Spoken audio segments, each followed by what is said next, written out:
যে বাংলাদেশের 5ই আগস্ট যে বিপ্লব সাধিত হয়েছে। আসসালামু আলাইকুম প্রিয় দর্শক, স্ক্রিনে থাকা ভিডিওটা ইতিমধ্যে আপনারা দেখতে পেরেছেন। প্রিয় দর্শক, আজকের ভিডিওটা খুবই গুরুত্বপূর্ণ, খুবই ইম্পর্টেন্ট একটা ভিডিও। প্রিয় দর্শক, আপনারা যদি বাংলাদেশের নাগরিক হয়ে থাকেন, ভিডিওটা অবশ্যই আপনারা না টেনে ফার্স্ট চলে আজ দেখবেন। আমরা সরাসরি ভিডিও স্ক্রিনে চলে যাই, কথা না বাড়িয়ে।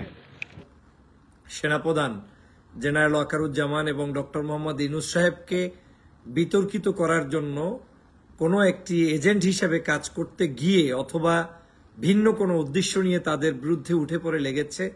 আমার মনে হচ্ছে এই মুহূর্তে জাতির সঠিক তথ্য জানা উচিত এবং বাংলাদেশের বর্তমান প্রজন্মের কাছে এই তথ্য না থাকলে দেশের জন্য ভয়াবহ পরিস্থিতি বিরাজ করবে। প্রিয় বন্ধুরা আমার, আপনারা জানেন যে আমরা যে বাংলাদেশের 5ই আগস্ট যে বিপ্লব সাধিত হয়েছে। আজকের লাইভটা একটু লম্বা হতে পারে, আপনাদের কাছে অনুরোধ করছি গুরুত্বপূর্ণ বিধায় আপনারা সংযুক্ত থাকার চেষ্টা করবেন এবং শেয়ার করে জাতিকে জানিয়ে দিবেন।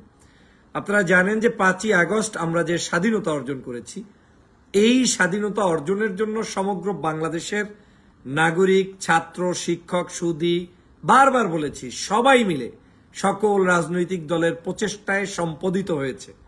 কিন্তু এই স্বাধীনতার স্বপ্নসাদ কোনো অবস্থায় আমরা অ্যাকসেপ্ট করতে পারতাম না বা আমাদের কাছে এটাকে এনজয় করার মতো পরিস্থিতি হতো না যদি সেনাবাহিনী, নৌবাহিনী, বিমান বাহিনী, স্পেশালি সেনাবাহিনীর জেনারেল ওয়াকারুজ্জামান সাহেবের সাহসী সিদ্ধান্তে যদি ছাত্র জনতার পাশে, আমাদের পাশে তারা না দাঁড়াতেন, এই বিজয় আমাদের হাতে গড়া কোনো অবস্থায় সম্ভব ছিল না।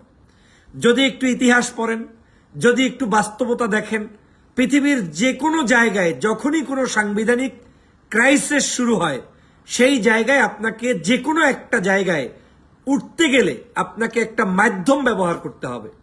বাংলাদেশেও যতগুলো পরিবর্তন হয়েছে সবগুলোর মাঝখানে কিন্তু মাধ্যম ছিল সেনাবাহিনী। ধরে নিতে পারেন সবচেয়ে খারাপ একটা সময় ছিল 1/11 সরকার, কিন্তু 1/11 সরকারকেও আনার জন্য কারা মাঝখানে কাজ করেছে, যাদের আমরা সমালোচনা করছি, সেই সময়ের সেনাবাহিনীর মাধ্যমেই কিন্তু তৎকালীন সময়ে এই জাতীয় কাজ করতে হয়েছে। বাংলাদেশে আজকের এই 5ই আগস্ট যে স্বাধীনতা অর্জন হয়েছে, এই স্বাধীনতার কাজটাও সেনাবাহিনীকে মাঝপথে থেকেই করতে হয়েছে। কিন্তু সেনাবাহিনী ততক্ষণ পর্যন্ত পারেন নাই যতক্ষণ পর্যন্ত তারা নিশ্চিত হতে পারে নাই যে বাংলাদেশের মানুষের সত্যি সমগ্র জনগণ মিলে ফ্যাসিবাদ শেখ হাসিনার বিরুদ্ধে কঠোরতম অবস্থা নিতে পারবে এবং যেই অবস্থায় নিলে সেনাবাহিনীর ভিতরে বিদ্রোহ হবে না, একে অপরের মধ্যে সরকারের কোনো এজেন্ট গিয়ে নিজেদের মধ্যে সংঘর্ষে লিপ্ত হবে না, এই জিনিসটা যখন নিশ্চিত হয়েছে তখনই জেনারেল ওয়াকারুজ্জামান সাহেব ছাত্রদের পাশে দাঁড়িয়েছে। রাজনীতি ছাড়া কোন পরিবার আছে? রাজনীতি ছাড়া কোন ব্যক্তি আছে? রাজনীতি ছাড়া আপনাকে বাস্তবতার নিরিখে তারপরে কথা বলতে হবে। সকল মানুষের সমালোচনা করাই যাদের অভ্যাসে পরিণত হয়েছে, তারা আমি মনে করি জাতিকে ভুল মেসেজ দিয়ে এমন ভাবে প্রলুব্ধ করছেন, তাতে আপনি যাদের বিরুদ্ধে সংগ্রাম এত বছর রেখেছেন তাদেরকেই বাংলাদেশে পুনর্বাসন করার চেষ্টা চালিয়ে যাচ্ছেন। আমি খুব কষ্ট পাই তখন যখন কিন্তু ভিন্ন ভিন্ন ভাবে ডক্টর মোহাম্মদ ইউনূস সাহেবকে নিয়ে, তারপরে জেনারেল ওয়াকারুজ্জামান সাহেবকে নিয়ে, সেনাবাহিনীর দক্ষতাকে নিয়ে প্রশ্ন তুলে যারা আজকের তাদেরকে বিতর্কিত করে, তারা মূলত আওয়ামী লীগের এজেন্ডাই বাস্তবায়ন করছেন। বাংলাদেশে সবার আগে আপনি নিজের সেলফকে কোশ্চেন করেন যে আপনি বাংলাদেশ থেকে শেখ হাসিনা বিমুখ হতে পেরেছেন, তাতে আপনি সন্তুষ্ট, নাকি সেনাবাহিনী শেখ হাসিনাকে বিমুখ করে দেয়ার যে সহযোগিতা করে কিছুটা পাওয়ার হোল্ড করছে তাতে আপনি বেজার? কোনটা বলেন? আপনাকে সাধারণ জ্ঞানের প্রশ্ন করলে উত্তর হবে আমি শেখ হাসিনাকে বিতাড়িত করতে পেরেছি তাতেই খুশি, কে বিতাড়িত করলো সেটা আমার ডাজেন্ট ম্যাটার। সেনাবাহিনী করেছে, সাধারণ শিক্ষার্থী করেছে, আলেম সমাজ করেছে, রাজনীতিবিদ করেছে, যারাই করেছে আমরা তাদেরকে মেনে নিলাম, কারণ আমি সেনাবাহিনীর এই শেখ হাসিনার কাছ থেকে মুক্তি চাই। এখন এই কাজটি যারাই করেছে তাদেরকে যদিও আপনি অপছন্দ করলেও তারপরেও তাদেরকে মেনে নেন। কারণ কি? মন্দের ভালো। বর্তমান সময়ে ফ্যাসিবাদ এমন ভাবে মাথাচাড়া দিয়ে উঠেছে বাংলাদেশে, যেই ফ্যাসিবাদ থেকে মানুষ মুক্তির জন্য 16 বছর পর্যন্ত হন্যহারা হয়ে ঘটেছে। আমরা পারি নাই কোনো নির্বাচন ঠেকাতে, আমরা পারি নাই ফ্যাসিবাদের কবল থেকে দেশকে রক্ষা করতে। সর্বশেষ নির্বাচনটা পর্যন্ত আমরা ঠেকাতে ব্যর্থ হয়েছি। আমাদের আন্দোলন সংগ্রাম সবকিছু ভেস্তে গিয়েছে। তখনই আমরা সফল হয়েছি যখন ছাত্ররা কলা কৌশলে এই আন্দোলনটাকে নেতৃত্ব দিয়ে একটি জায়গায় নিয়ে এসেছেন। সেনাবাহিনী সঠিক সময় শেখ হাসিনার একেবারে ক্ষমতার ওই মুঠিটা টেনে ধরেছে। আমি তো মনে করি এই সাহসী সিদ্ধান্তের জন্য জেনারেল ওয়াকারুজ্জামানকে স্যালুট জানানো দরকার। আজকের ডক্টর মোহাম্মদ ইউনূস সাহেবকে নিয়ে প্রশ্ন ওঠে, বিবেকহীন। আমি নিজের কাছে নিজে জিজ্ঞেস করছি বারবার যে আজ যদি ডক্টর মোহাম্মদ ইউনূসের মতো একজন ব্যক্তিকে আল্লাহ তাআলা আমাদের কাছে স্পেশাল মদদে না পাঠাইতেন, বা এই ব্যক্তি যদি কোনো কারণে বলতেন আমি দায়িত্ব নিতে রাজি নই, এমন কোন ব্যক্তি নাই যাকে দিয়ে বিশ্বের কাছে আপনি বাংলাদেশের এই সরকারকে জায়েজ করতে পারতেন। সম্ভব না।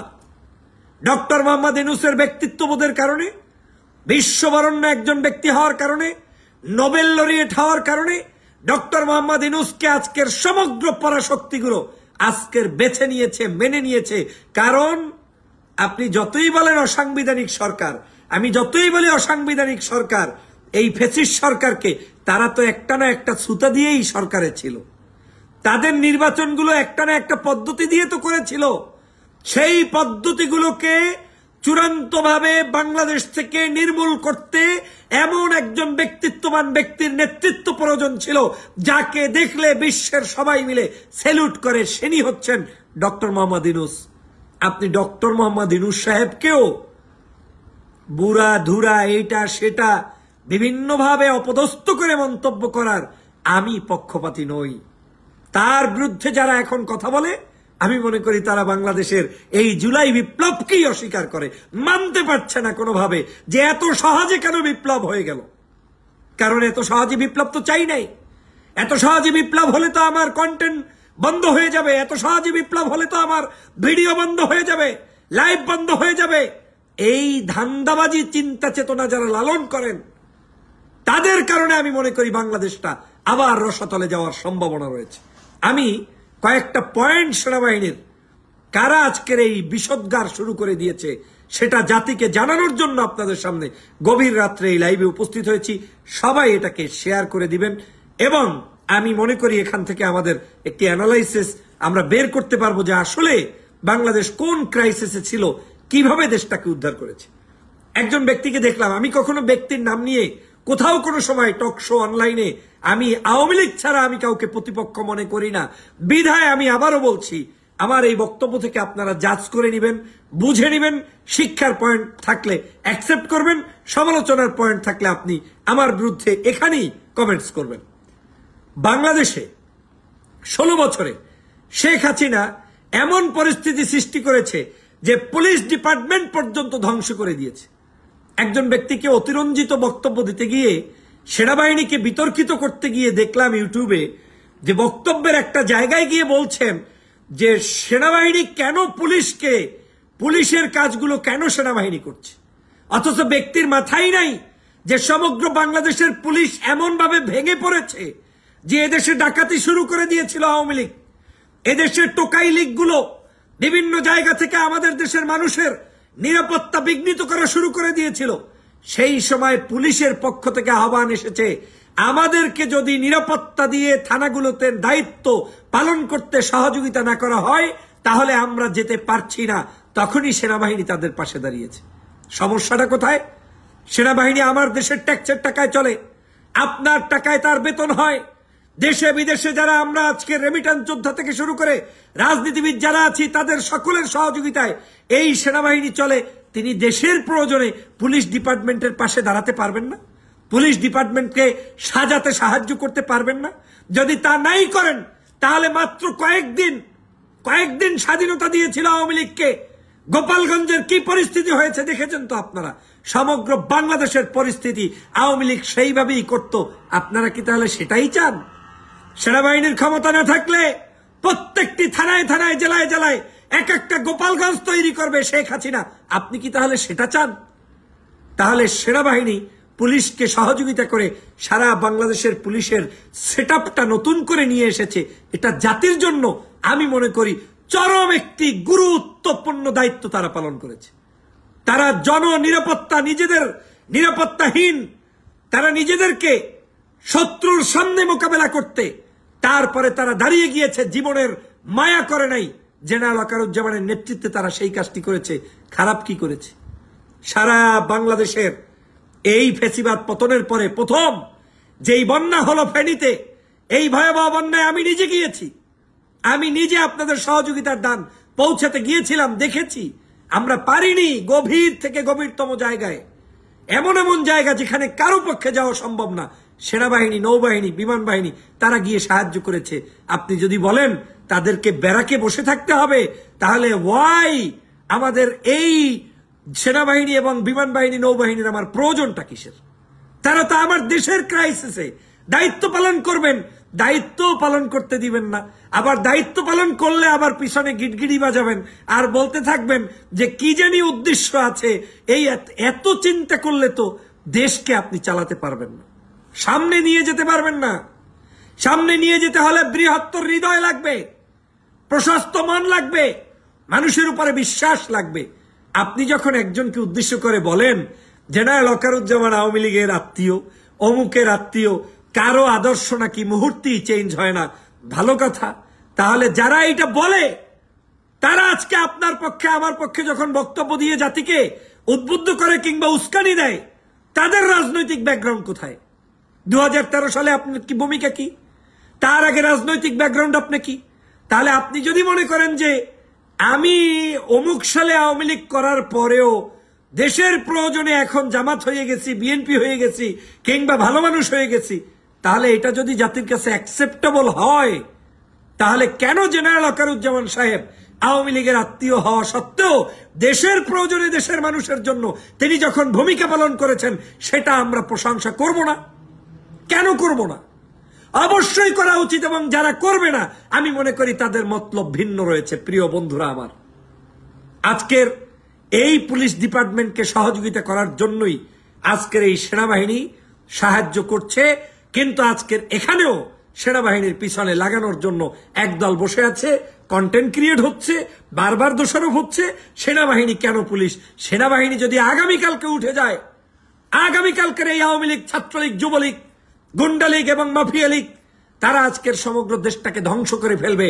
তারা আজকের এই যে গত কয়েকদিনের ফেসবুকে লেখালেখিতেও আপনার যদি অনুভব না হয় যে ওরা গিয়েছে, ওদের দোসররা এখনো কণায় কণায় বসবাস করছে, কিন্তু সেনাবাহিনী আপনার মতো কাজ করবে না। আমি একজন রাজনৈতিক ব্যক্তি, কিংবা আমি একজন দেশের একটা স্টাইলে কাজ করি, কিংবা আপনি একজনে দেশের একজন বক্তা, আপনি আলোচনা করেন, আপনার স্টাইল আর সেনাবাহিনীর স্টাইল এক নয়। আমি বারবার বলেছি, এমন একটি দেশীয় ক্রাইসিস চলছে, সেনাবাহিনীকে বুদ্ধিভিত্তিক কাজ করতে হচ্ছে। আজকের একদিকে বাংলাদেশের মানুষের দিকে তাকাতে হচ্ছে, অন্যদিকে বিশ্বের সমগ্র মিশনগুলোর দিকে তাকাতে হচ্ছে, অন্যদিকে পরাশক্তিগুলোকে সন্তুষ্ট করতে হচ্ছে। কারণ এই সেনাবাহিনী চাইলেই যে কারো বিরুদ্ধে যে কোনো সময় বড় ধরনের অ্যাকশনও নিতে পারছে না, আবার দেশকেও শান্ত রাখতে হচ্ছে। তারা এখন এমন চিপার মধ্যে পড়ছে যে তাদেরকে এই সব কখনো সফট, কখনো গরম, কখনো নরম হওয়ার বিকল্প আর কোনো পথ আমার জানা মতে নেই। এবং এটাই কৌশল, এটাই হওয়া উচিত। আপনি যদি সেনাবাহিনী স্যাংশন খায়, তখনও বলবেন সেনাবাহিনী স্যাংশন কেন খাইলো? ক্ষমতার লোভের কারণে খাইলো। আবার যদি সেনাবাহিনী স্যাংশন না খায়, একটু বাংলাদেশের নিরিবিলি দেশটাকে চালাতে চেষ্টা করে, হয়তো তাতে কিছু কিছু ব্যক্তি সুবিধা পেয়েও বসতে পারে, দোষের তো কিছু নাই। কিন্তু এই সুবিধা পাওয়ার দিকে বিবেচনা করতে গিয়ে আপনি তার সমালোচনায় ব্যস্ত থাকলেন, এইটা কোনো আদর্শবাদী নেতার কিংবা কোনো আদর্শবাদী সমালোচকের পরিচয় হতে পারে না। আমি বারবার আপনাদেরকে সেজন্য বলি, আমার বক্তব্যগুলো কখনোই ওই গা ভাসানো বক্তব্য দিয়ে জাতিকে বিভ্রান্তের পথে নিতে চাই না। আমি চাই আপনার কাছে সঠিক তথ্য যাক। তাহলে আমাদের ধরে নিতে হবে সেনাবাহিনী প্রধান আওয়ামী লীগের আপন আত্মীয় হওয়া সত্ত্বেও তিনি দেশপ্রেমিক হয়ে, যদিও যারা অভিযোগ করছেন আমি জানি না, সেই জায়গা থেকে তিনি দেশপ্রেমিক হয়ে দেশের জন্য লড়াই করে যে ভূমিকাটা পালন করেছেন, এটাই বাস্তবতা, এটাই সত্য, এবং এটাই একজন সত্যিকার দেশপ্রেমিকের পরিচয়। এখন যদি আপনি বলেন শহীদ রাষ্ট্রপতি জিয়াউর রহমান স্বাধীনতার সময় পাকিস্তানের, তিনি একজন পাকিস্তানের অ্যাপয়েন্টমেন্ট প্রাপ্ত তৎকালীন সময় তিনি মেজর ছিলেন। তাহলে এখন তাকে তিনি যে বাংলাদেশে ওখান থেকে আসলেন পাকিস্তানি কোনো এজেন্ডা নিয়ে আসছেন কিনা আপনার যদি মাথার মধ্যে গিটগিট গিটগিট করে যে ও তো চাকরি করতো তার, সে কিভাবে স্বাধীনতার ঘোষক হয়, এই চিন্তা আপনি করলে তো হবে না। চাকরি কার করেছে কি করে নাই, দেশের প্রয়োজনে তার যখন যুদ্ধে আসার প্রয়োজন, যুদ্ধের নেতৃত্ব দেওয়ার প্রয়োজন তিনি দিয়েছেন, সে কারণেই আপনি তাকে স্বাধীনতার ঘোষক বলছেন। এখন আপনার ওই পাকিস্তানের আমল আর তার মাথায় চড়িয়ে দিয়ে কোনো লাভ হবে না। এটাই বাস্তবতা, এটাই ইতিহাস। ইতিহাস থেকে এটাই শিখতে হবে। প্রেজেন্টকে সবসময় মানুষ অ্যাকসেপ্ট করে, পাস্ট আপনার যেটাই থাকুক সেটার থেকে প্রেজেন্ট যদি গুড হয় সেটাকে মানুষ অ্যাকসেপ্ট করে। কিন্তু কিছু কিছু মানুষকে আমি মনে হচ্ছে যে তারা আজকের আওয়ামী লীগকে এস্টাবলিশ করার জন্য হয়তো এই ধরনের কাজে নেমেছে, অথবা না বুঝে অথবা বুঝে জেলাইনি হোক বক্তব্যগুলো যাচ্ছে কিন্তু জাতিকে বিভ্রান্তকর। অতএব জাতিকে সজাগ রাখার জন্য আমি এই আজকের এই বক্তব্য দিতে এসেছি। এখানে একটি বক্তব্য এসেছে সেনাবাহিনী অনেক ক্ষমতা দেখাচ্ছে। সেনাবাহিনীকেই ক্ষমতা দেখাতে হবে। বাংলাদেশের পক্ষে আমি বারবার বলেছি, ডক্টর মোহাম্মদ ইউনূসের পক্ষে বাংলাদেশ এককভাবে একা একা কোনোদিন দেশ চালাতে পারবে না। নাহিদ সাহেবের পক্ষে সম্ভব নয়, আসিফ সাহেবের পক্ষে সম্ভব নয়, সমগ্র বাংলাদেশের বিভিন্ন পর্যায়ের যত অফিসার আছে তারা সবাই মিলেও সম্ভব নয়। কারণ এখন একটা ক্রাইসিস গভর্নমেন্ট, এই গভর্নমেন্টকে ব্যাকআপ দিতে হলে সেনাবাহিনীকে লাগবে, কারণ তার হাতে অস্ত্র। তিনি আমাদেরকে ব্যাকআপ দিয়েছেন বিদায় শেখ হাসিনা পালিয়ে গিয়েছে, কিন্তু আমি 16 বছর তো কাউকে পালাতেও পারি নাই, তাকে তো গণভবন থেকেই নামাতে পারি নাই। আজকের এই সেনাবাহিনী আমাকে ব্যাকআপ দিয়েছে বিদায় গণভবন থেকে অন্তত তিনি ফ্লাই করে বের হয়েছেন। আরে বের তো হলো সবার আগে। আপনি এখন তো অন্তত বিচার করার দাবি তুলতে পারছেন, আপনি অন্তত এখন টকশো করতে পারছেন, আপনি অন্তত এখন আলেম সাহেব মাহফিল করতে পারছেন, মিছিল করতে পারছেন, রাজনীতিবিদরা আন্দোলন করতে পারছেন। খালেদা জিয়া মুক্তি পেয়েছে, অন্যান্য রাজনৈতিক দলের নেতারা মামলা থেকে মুক্তি পাচ্ছেন। আপনার ডক্টর মাহমুদুর রহমানের মতো ব্যক্তি জেলে মাত্র কয়েকদিন থেকে মুক্তি পেয়েছে। বাংলাদেশের এরকম বড় বড় ব্যক্তিরা আজকের মুক্তি পাচ্ছেন। এই পাওয়াই তো চিন্তা করার সুযোগ ছিল না, আরে দেশেই তো আসার সুযোগ ছিল না। 6 বছরে কোনোদিন বাংলাদেশের মুখ দেখতে পারি নাই ফ্যাসিবাদের কারণে। আজ স্বাধীন বাংলাদেশে ঢুকতে পেরেছি, এর পিছনে যাদের অবদান তার মধ্যে সেনাবাহিনী অন্যতম, এবং যার বেশি অবদান তিনি হচ্ছেন জেনারেল ওয়াকারুজ্জামান। অতএব তাকে নিয়ে তার ক্ষমতা দেখানোর এখানে কিছু নাই। দেখলাম একজনের বক্তব্যে তিনি বলছেন, যেটা আমি কিন্তু ক্লিয়ার করছি যাতে করে দেশবাসী সঠিক মেসেজ পায়। আমার উদ্দেশ্য হচ্ছে কারো কোনো বক্তব্যের কাউন্টার দিয়ে কোনো ব্যক্তিকে ছোট কিংবা বড় করা উদ্দেশ্য নয়। উদ্দেশ্য আমাদেরকে জানতে হবে বাংলাদেশের এই মুহূর্তে জাতির ক্রাইসিসে আমাদের কি কি করণীয়, এবং এই দেশকে কারা রসতলে নিতে চায় সেটার ব্যাপারে আপনাকে সতর্ক দৃষ্টি রাখতে হবে। দেখেন, সেনাবাহিনী প্রধান গত কয়েকদিন আগে বলেছেন যে 18 মাসের মাথায় নির্বাচন হতে পারে বলে আশাবাদ ব্যক্ত করছেন। ভালোই তো, সারা বাংলাদেশের সমগ্র রাজনৈতিক দল বারবার জিজ্ঞাসা করছে কবে আপনাদের নির্বাচন, কবে আপনাদের রোডম্যাপ। এমনকি সেনাপ্রধানের এই বক্তব্যের পরে বাংলাদেশের বিভিন্ন রাজনৈতিক দল টকশোতে এবং অনলাইনে অফলাইনে অনেকেই ধন্যবাদ জানিয়েছেন যে অ্যাটলিস্ট আমরা একটা তথ্য পেলাম যে 18 মাসের মাথায় নির্বাচন হতে পারে। তাহলে এখানে ক্ষমতা দেখানোর কি আছে আর না দেখানোর কি আছে? এই ব্যক্তি বলে গণতান্ত্রিক প্রক্রিয়াটা আরো সুসংহত করেছেন, তাকে আরো ধন্যবাদ দেওয়া উচিত। এখন 18 মাসে নাও হতে পারে, 3 বছর লাগতে পারে, 2 বছর লাগতে পারে, কমও লাগতে পারে, কিন্তু যাই লাগুক একটা রোডম্যাপ আমরা তার কাছ থেকে পেয়েছি। এটাকে তো আর দোষী সাব্যস্ত করার কোনো যুক্তি নাই। সেনাপ্রধান এটা বলেছেন, জাতিকে অন্ততপক্ষে একটা মেসেজ দিয়ে শান্ত করার চেষ্টা করেছেন যে না, আমরা এমন কিছুর জন্য আসি নাই। এই দেশে আমরা জেনারেল কি বলে ডক্টর মোহাম্মদ ইউনূস সাহেবের সরকারকে আমরা যে কোনো মূল্যে সাহায্য করব এবং একটি নির্বাচনী প্রক্রিয়ায় দেশটাকে এগিয়ে নিয়ে যাব। ভালোই তো করেছে।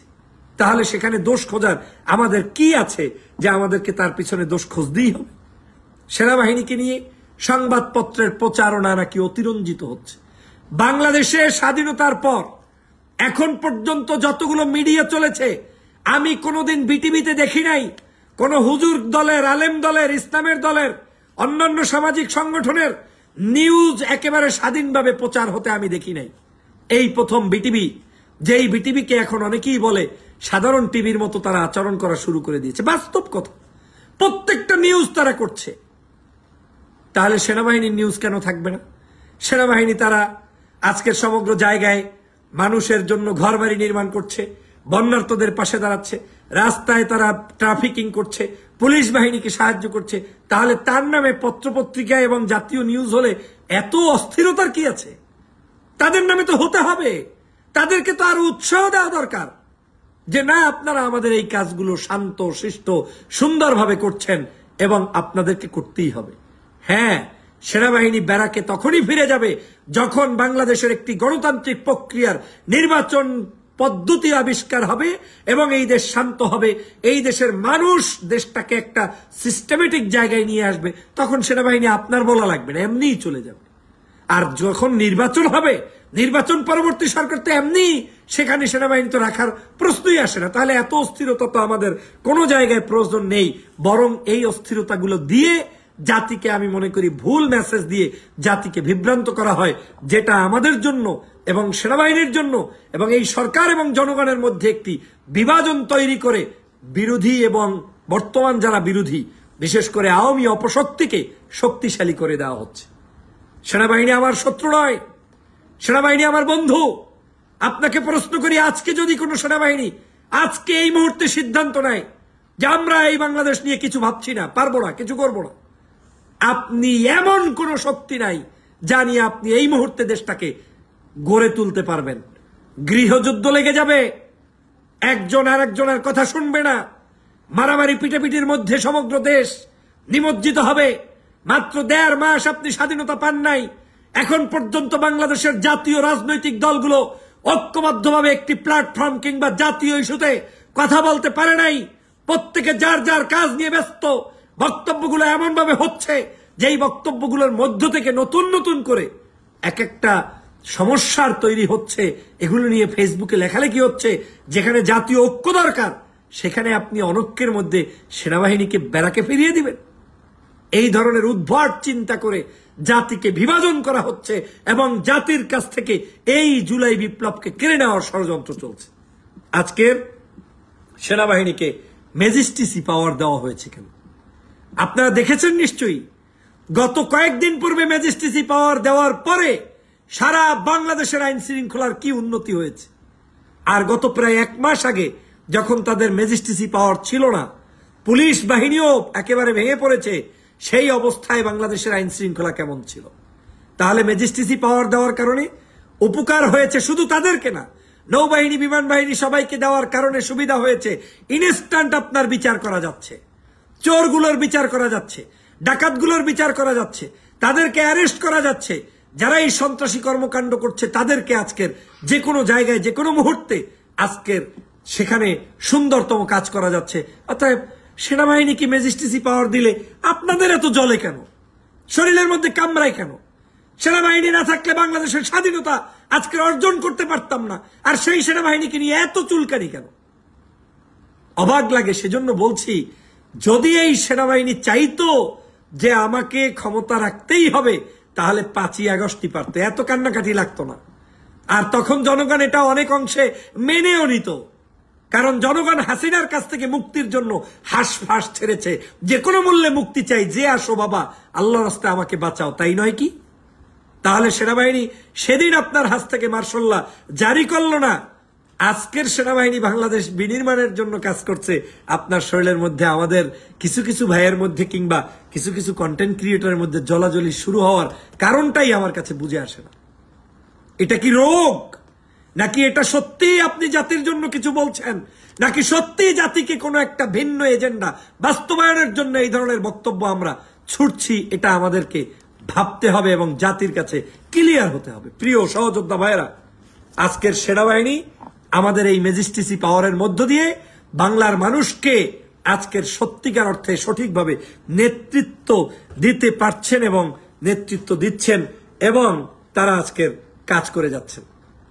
সেনাবাহিনীর দক্ষতা, তাদের কার্যক্রম নিয়ে প্রশ্ন তোলা হয়েছে। এটার দোষ কার? সেনাবাহিনীর?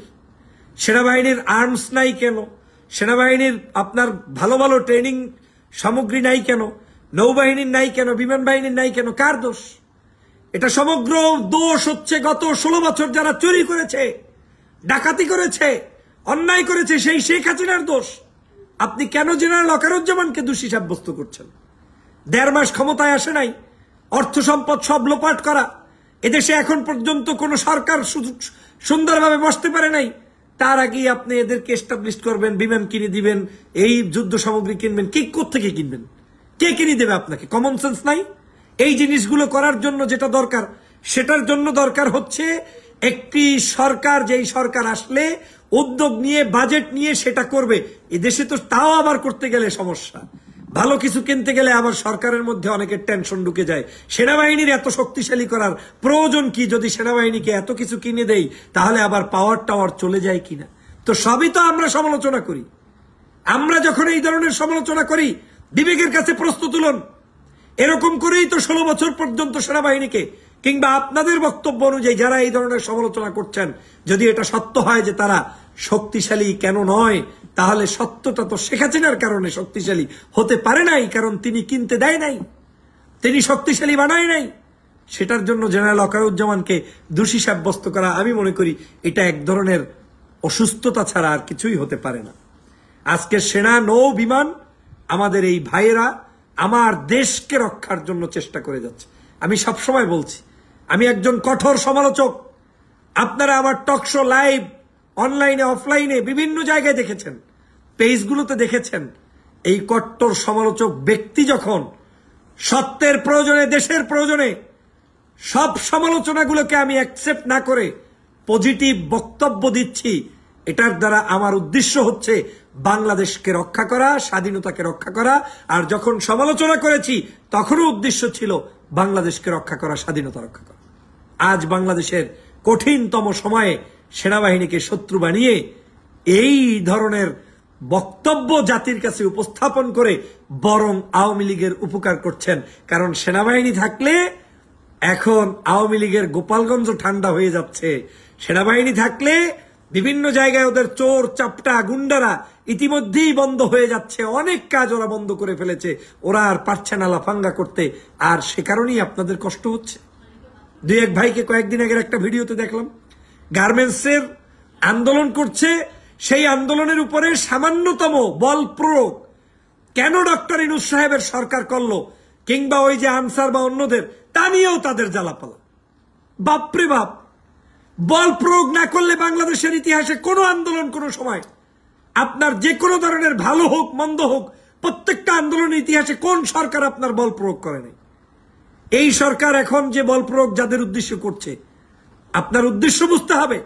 এই লোকগুলা এই সরকারকে নামানোর জন্য ষড়যন্ত্রের ফাঁদ হিসাবে, আওয়ামী লীগের এজেন্ট হিসাবে আজকের কি করছে, এই আন্দোলনে নেমেছে। তারা তো আসল দাবি নিয়ে নামে নাই। এগুলো তো আওয়ামী লীগের কোটি কোটি টাকার সেই নির্মাণ করা গার্মেন্টস গুলোর মালিকরা উস্কে দিয়ে দিয়ে তারপরে নামাচ্ছে, যারা বেইসলি আওয়ামী লীগ করে। আপনি বুঝতে হবে না? এখন তাদের উপরে সামান্য বল প্রয়োগ করলেই সাথে সাথে বললেন এজন্যই কি স্বাধীনতা চেয়েছিলাম। বাপরে বাপ, আপনি কিসের জন্য স্বাধীনতা চেয়েছেন? স্বাধীনতা কি এজন্য চান নাই যে স্বাধীনতা রক্ষা করতে হবে? স্বাধীনতা কি এজন্য চান নাই যে শেখ হাসিনার কাছ থেকে মুক্তি পেতে হবে? আপনি তো স্বাধীনতা সেজন্য চেয়েছেন, শেখ হাসিনার কাছ থেকে মুক্তি, দুর্নীতিগ্রস্ত মানুষের কাছ থেকে মুক্তি, সঠিক পথে বাংলাদেশকে নেতৃত্ব নিয়ে যাওয়া। আর সঠিক পথে নেয়ার জন্যই আমরা এই সেনাবাহিনীর সহযোগিতা চেয়েছি। আপনারা যদি একটু খেয়াল করে দেখেন, বেশি দিন আগের কথা না, মাত্র 5ই আগস্টের আগে যখন জুলাই বিপ্লব শুরু হলো, জুলাইয়ে আমাদের মা বোনদের উপরে আক্রমণ করলো আওয়ামী লীগের পুলিশ বাহিনী, বিভিন্ন বাহিনী, তখন আমাদের টকশোর একটা আলোচনার বিষয়বস্তু ছিল সেনাবাহিনী কি আঙ্গুল চুষছে? সেনাবাহিনী কেন দেখে না? সেনাবাহিনী কেন দাঁড়াচ্ছে না? আমরা আকুতি করেছিলাম, কান্না করে করে ভিডিও করেছিলাম। মনে আছে আপনাদের? যে প্রিয় ভাইয়েরা আসুন আমরা আরেকটি সিপাহী জনতার বিপ্লব গড়ে তুলি। তখন আমি হাত পাও ধরে অনুনয় বিনয় করে সেনাবাহিনীর সহযোগিতা চেয়েছি দেশকে রক্ষার জন্য। 1.5 মাসের মাথায় আপনি সেনাবাহিনীর সহযোগিতা চাওয়া বন্ধ করে দেওয়ার উদ্দেশ্য কি? তার মানে আপনি তখন কি কারণে চেয়েছিলেন আর এখন কেন চাচ্ছেন না? এইসব ধান্দাবাজি বন্ধ করতে হবে। তখন সেনাবাহিনী যদি আমাদের পক্ষে না দাঁড়াইতো, আমরা বলতাম যে সেনাবাহিনী এত খারাপ, তার চাইতে খারাপ কিছু না, আমরাই বলতাম, তাই তো? আর আজকে সেনাবাহিনী বাংলাদেশের জনগণের পক্ষে দাঁড়িয়েছে, কাজ করছে। আমি বলছি যে সেনাবাহিনী আবার কেন কাজ করছে? মানে হিপোক্রেট থাকার একটা সিস্টেম থাকে। We are not even in the system. Totally different টাইপের বক্তব্য দিয়ে জাতিকে কেন প্রতিদিন বিভ্রান্ত করা হয়, আমি এটাই প্রশ্ন রাখতে চাই সম্মানিত আমার সহযোদ্ধা ভাই বোনদের কাছে। একটা স্ট্যান্ডার্ড জায়গায় আপনাকে লড়াই করতে হবে। আমাদের লড়াইয়ের থিম ছিল শেখ হাসিনার বিরুদ্ধে, আওয়ামী লীগের বিরুদ্ধে, অপশাসনের বিরুদ্ধে, এবং আমাদের আহ্বান ছিল সেনাবাহিনী আমাদের পাশে দাঁড়াবে। আমরা সেই আহ্বান জানিয়েছি, তারা সেটা অ্যাকসেপ্ট করছে। আর আপনাদের এই ধরনের